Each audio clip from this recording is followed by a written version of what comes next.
नमस्कार विद्यार्थी मित्रांनो, मी प्रशांत डाकणे प्रशांत क्लासेसमध्ये आपलं पुनर्च एकदा मनपूर्वक स्वागत करतो. जिल्हा मध्यवर्ती सहकारी बँक भरतीच्या संदर्भातील तसेच सहकार क्षेत्रातील नावाजलेल्या बँक भरती संदर्भातील ज्या महत्त्वपूर्ण परीक्षा घेतल्या जातात तर त्या परीक्षेच्या संदर्भातील विचारले जाणारे महत्त्वाचे प्रश्न आणि आपण त्याच महत्त्वाच्या प्रश्नांशी संदर्भातील मराठी माध्यमातून बँकिंग या विषयासंदर्भातील विशेष टॉपचे महत्त्वाचे प्रश्न आपण याच ठिकाणी अभ्यासणार आहोत.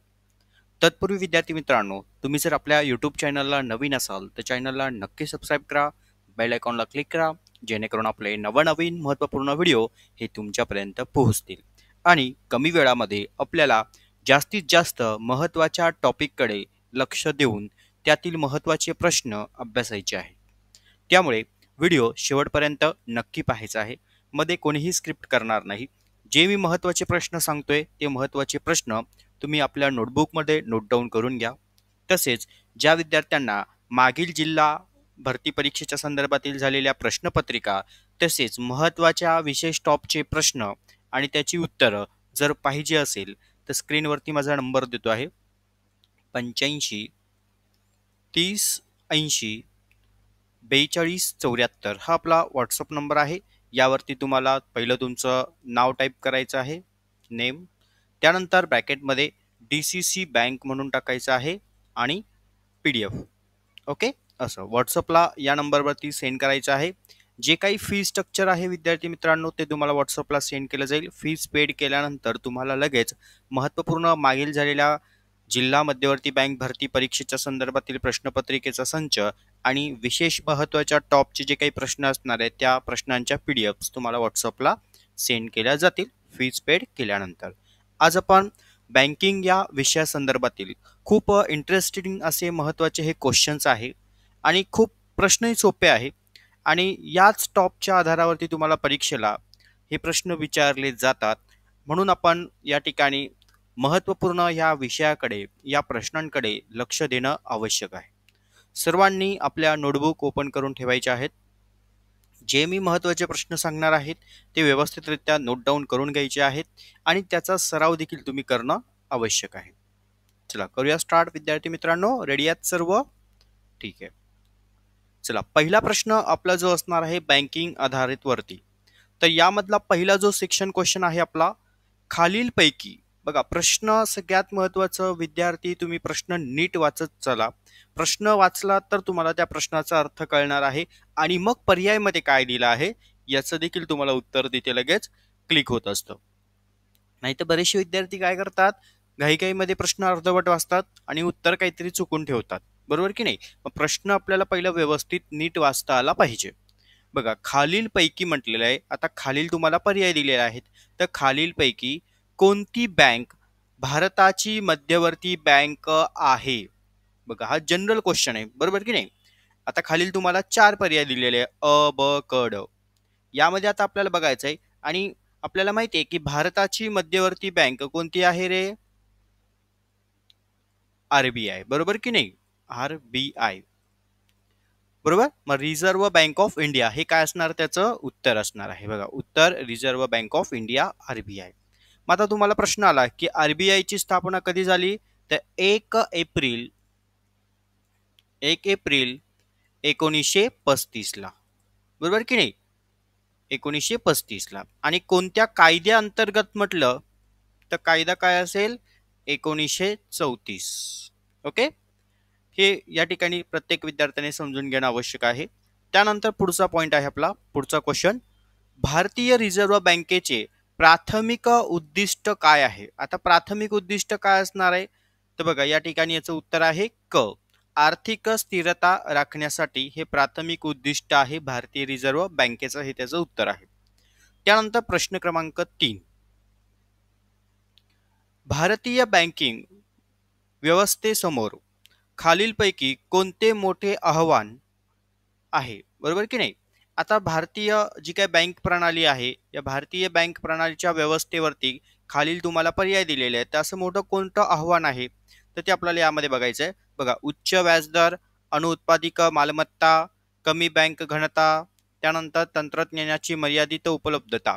जर आपण पाहायला गेलं भारतीय बँकिंग व्यवस्थेवरती, जी आपली बँकिंग व्यवस्था आहे, जी कारभार चालतो त्या ठिकाणी, तर यामध्ये सर्वात मोठं जे आव्हान असणार आहे, सर्वात मोठं आव्हान काय आहे? NPA, ज्याला आपण नॉन परफॉर्मिंग ॲसेट असे म्हणतो, बरोबर की नाही? NPA, नॉन परफॉर्मिंग ॲसेट, हे प्रत्येक भारतीय बँकिंग व्यवस्थेवरती सर्वात मोठं आव्हान आहे. कारण बँक काय करते, इकडे लक्ष द्या, बँक काय करते? खातेदारांना कर्ज देते, बरोबर की नाही? खातेदार वर्गाला काय करते? कर्ज देते. मग ह्या कर्जाची परतफेड जर योग्य पद्धतीने होत नसेल किंवा ते पैसे बुडू शकतात, बरोबर की नाही? मग त्यावेळेस बँकेमध्ये एक मोठं आव्हान असतं की पैशांची वसुली कशा पद्धतीने केली पाहिजे.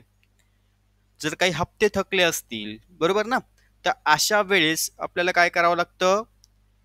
NPA धोरण, बरोबर की नाही, अनुत्पादित मालमत्ता. म्हणून हे बँकांमध्ये सगळ्यात महत्वाचं हे मोठं आव्हान असतं. म्हणून हे याचं उत्तर आहे नॉन परफॉर्मिंग ॲसेट. कधी कधी तुम्हाला याचा फुल फॉर्म पण विचारला जाऊ शकतो. NPA चा फुल फॉर्म काय आहे? तर उत्तरामध्येच आहे नॉन परफॉर्मिंग ॲसेट. चला, इथपर्यंत पॉईंट क्लिअर. त्यानंतर पुढचा घ्या. प्रश्न क्रमांक 4 यामध्ये विचारलेला आहे त्यांनी, प्रधानमंत्री जनधन योजनेचं महत्वाचं उद्देश काय आहे? तर परदेशी बँकांना प्रोत्साहन देणं हे उद्देश आहे का? तर नाही. त्यानंतर पुढे बँकांचा नफा वाढवणं उद्देश आहे का? तर नाही. आर्थिक समावेश वाढवणं हा एक महत्वाचा काय असणार आहे? उद्देश असणार आहे जनधन योजनेच्या अंतर्गतला. म्हणून याचं उत्तर आहे क. त्यानंतर पुढचे प्रश्न घ्या. भारतातील बँकांच्या कामकाजाचे नियमन कोणता कायदा करतो? तर भारतातील बँकांचा जो नियम आहे त्या नियमांचा त्या ठिकाणी जो कायदा आहे तो कोण करतो या ठिकाणी? बँकिंग नियमन कायदा. काय आहे याचं उत्तर? बँकिंग नियमन कायदा. पुढचा प्रश्न घ्या. भारतीय बँकिंग क्षेत्रातील खालीलपैकी कोणता एक प्रमुख सुधारणा उपक्रम आहे? तर याचं उत्तर आहे बेसेल 3. ओके, हे त्याचं उत्तर आहे. चला पुढे, बँकिंग लोकपाल योजनेचा प्राथमिक उद्देश काय आहे? तर बँकिंग लोकपाल योजनेचा प्राथमिक उद्देश ग्राहकांच्या तक्रारींचं निवारण करण्यासाठी, बँकमध्ये एक बँकिंग लोकपाल योजना असते की जी ग्राहकांच्या तक्रारींचं काय करत असते? निवारण करत असते. म्हणून याचं उत्तर आहे ब. पुढचा प्रश्न घ्या. तुमच्या ग्राहकाला जाणून घ्या, ज्याला आपण काय म्हणतो? KYC नियमाचे खालीलपैकी कोणते सर्वोत्तम वर्णन करते? आता तुम्हाला पर्याय दिले. आता KYC कशासाठी केली जाते रे? इथे त्यांनी सांगितलंय की तुमच्या ग्राहकांना जाणून घ्या, बरोबर की नाही? आता बँक आहे, बँकेमध्ये खातेदार आहेत. मग हे खातेदार आपल्याच बँकेचे आहे का? याचं आयडेंटिफिकेशन व्हेरिफिकेशन करण्यासाठी आपण काय करत असतो? त्यांची ओळख पटवण्यासाठी आपण KYC त्या ठिकाणी करत असतो, बरोबर की नाही? मग बँकांच्या नफ्यांचे मूल्यांकन करण्यासाठी करतो का आपण? तर नाही. ग्राहकांची ओळख पटवणे आणि त्यांची पडताळणी करणं हे त्याचं उत्तर आहे, बरोबर की नाही? मग KYC बघा, प्रत्येकाला बँकेत अकाउंट आहे प्रत्येकाचं, KYC अपडेटचे तुम्हाला मेसेज येत असतात. त्याच्यामुळे थोडेसे जनरल क्वेश्चन्स वरती पण परीक्षेला तुम्हाला भरपूर प्रश्न विचारले जातात. त्यामुळे यांची बेसिक माहिती तुमच्याकडे असणं खूप गरजेचं आहे. त्यामुळे मी निवडक टॉप महत्त्वाचे बँकिंग क्षेत्राशी संबंधित असणारे प्रश्न याच्याच विषयी आपण या सेक्शनमध्ये चर्चा करतोय. चला, इथपर्यंत व्यवस्थित प्रश्न लक्षात आले. पुढचा प्रश्न घेऊया. भारतातील सार्वजनिक क्षेत्रातील बँकांचे पुनर्विलीनीकरण करण्यासाठी कोणती योजना सुरू केली आहे? तर इंद्रधनुष्य ही योजना काय केलेली आहे? त्या ठिकाणी सुरू केलेली आहे. बँकिंग क्षेत्रातील मालमत्ता पुनर्बांधणी कंपन्यांची भूमिका काय आहे? तर याचं उत्तर आहे NPA मिळवणे आणि त्यांचे व्यवस्थापन करणे. आणि त्याचं उत्तर आहे पर्याय नंबर ब. भारतातील डिजिटल बँकांची सुरुवात प्रामुख्याने पुढील उद्दिष्ट पूर्ण करते.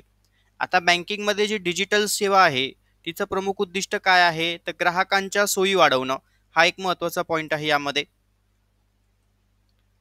त्यामुळे पर्याय नंबर ब. 1990च्या दशकात भारतात बँकिंग सुधारण्याची अंमलबजावणी करण्याची शिफारस कोणत्या समितीने केली गेली होती? बघा, हे प्रश्न खूप IMP आहेत. ज्या काही बँक भरतीच्या ऑनलाईन परीक्षा असतात, ऑफलाईन परीक्षा असतात, यामध्ये हा प्रश्न 100% तुम्हाला दिसेलच. ओके, चला याचं उत्तर आहे नरसिंहम समिती. पर्याय नंबर अ. वैधानिक तरलता प्रमाण म्हणजे काय असतं? ओके, त्याचं उत्तर आहे पर्याय नंबर ब. द्रव मालमत्ता ठेवल्या जाणाऱ्या निव्वळ मागणी आणि वेळेच्या दायित्वाची टक्केवारी, हे त्याचं उत्तर आहे. त्यानंतर डिजिटल इंडिया उपक्रमाचे उद्देश काय आहे? तर डिजिटल इंडिया जे आहे त्या उपक्रमाचा उद्देश एकच आहे की ऑनलाईन बँकिंग आणि आर्थिक समावेशनाला प्रोत्साहन देणे, हे त्याचं उत्तर आहे पर्याय नंबर ब. दिवाळखोरी आणि दिवाळखोरी संहिता, ज्याला आपण काय म्हणतो IBC चा उद्देश काय आहे? तर दिवाळखोरीचे प्रश्न कार्यक्षमतेपणे सोडवणं, पर्याय नंबर ब. खालीलपैकी कोणते उद्देश नाबार्डचे आहेत? तर नाबार्डचा महत्वाचा उद्देश काय आहे रे? तर ग्रामीण विकासासाठी कर्ज प्रदान करणं हा एक महत्वाचा उद्देश आहे नाबार्ड बँकेचा. खालीलपैकी कोणती भारतातील बँकिंग संस्था नाही म्हटलेलं आहे? नीट प्रश्न वाचत चला. खालीलपैकी कोणती भारतातील बँकिंग संस्था नाही? आता व्यावसायिक बँका, सहकारी बँका, गुंतवणूक बँका आणि स्टॉक बँका हे नाहीये, बरोबर की नाही? हे त्याचं पर्याय उत्तर आहे ड. पर्याय उत्तर काय आहे? ड. फायनान्शियल ऍक्शन टास्क फोर्स प्रामुख्याने खालील महत्वाच्या घटकांशी संबंधित आहे किंवा बाबींशी संबंधित आहे. तर मनी लॉन्ड्रिंग आणि दहशतवादीच्या वित्तपुरवठा संदर्भातल्या रोखण्यासाठी. त्यानंतर भारतीय बँकांमध्ये सायबर सुरक्षेच्या संबंधित खालीलपैकी कोणते एक मोठे आव्हान आहे? तर वाढत्या सायबर धोक्यांमुळे, हे त्याचं उत्तर आहे. भारतातील सगळ्यात महत्वाचं पॉईंट जर आपण यामध्ये पाहायला गेलं तर बघा तुमच्या लक्षात येईल की भारतातील ज्या सार्वजनिक क्षेत्रातील बँकांबाबत खालीलपैकी कोणते खरे आहे? आता तुम्हाला इथे पर्याय दिलेले आहेत, यातील आपल्याला सार्वजनिक क्षेत्राशी संबंधित असणारं महत्वाचं वाक्य काय आहे ते पाहायचं आहे. तर बघा याचं उत्तर आहे भारतातील बहुतेक बँकिंग मालमत्तेचा त्यांचा वाटा आहे, हे त्याचं उत्तर आहे पर्याय नंबर ब. भारतातील लहान व्यवसायांना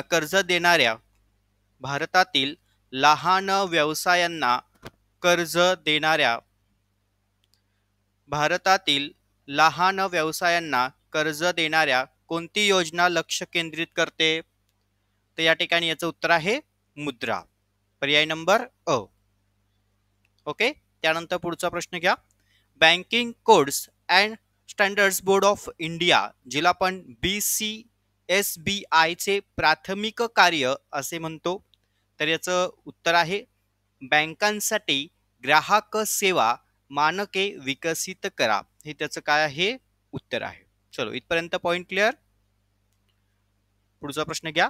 खालीलपैकी कोणता शब्द परतफेड न होणाऱ्या कर्जांना सूचित करतो? मगाशीच वरती आपण पाहिलं की नाही बघा की परतफेड न करणाऱ्या जे काय असतात तर त्यांचा आपण वर्ग कशात करतो? नॉन परफॉर्मिंग ऍसेट मध्ये, बरोबर की नाही? पर्याय नंबर ब, ज्याला आपण अनुत्पादित मालमत्ता असंही म्हणतो. त्यानंतर पुढे घ्या. बँकिंग प्रतिनिधी ही संकल्पना पुढील गोष्टीसाठी सादर करण्यात आली आहे. तर बँकिंग प्रतिनिधी जे असणार आहे ते कशासाठी करण्यात आले? तर ग्रामीण भागामध्ये आर्थिक समावेशन जे असणार आहे ते सुलभ होण्यासाठी हा पर्याय आपण या ठिकाणी निवडत असतो की बँकिंग प्रतिनिधीच्या संदर्भातनं ग्रामीण भागांमध्ये आर्थिक समावेशन करणं, ग्रामीण भागांचा विकास घडवून आणणं, या गोष्टींसाठी आपल्याला ग्रामीण भागांमध्ये बँकिंग प्रतिनिधी असणं आवश्यक आहे, म्हणून पर्याय नंबर ब हे त्याचं उत्तर आहे. चलो इथपर्यंत पॉइंट क्लिअर. आता पुढचं आपण शेवटचे क्वेश्चन्स बघूया. डिजिटल बँकिंगचा खालीलपैकी कोणता फायदा आहे? आता डिजिटल बँकिंगचा फायदा काय असणार आहे? जास्त प्रक्रिया वेळ आहे का? जास्त व्यवहार शुल्क, सुविधा आणि प्रवेश योग्यता, बरोबर की नाही? तर याचं सुविधा आणि काय असणार आहे? प्रवेश योग्यता, म्हणून सुविधा आणि सुलभता हा एक त्याच्यामध्ये येणार आहे ते. ओके, पर्याय नंबर क. चला इथपर्यंत कळालं व्यवस्थित.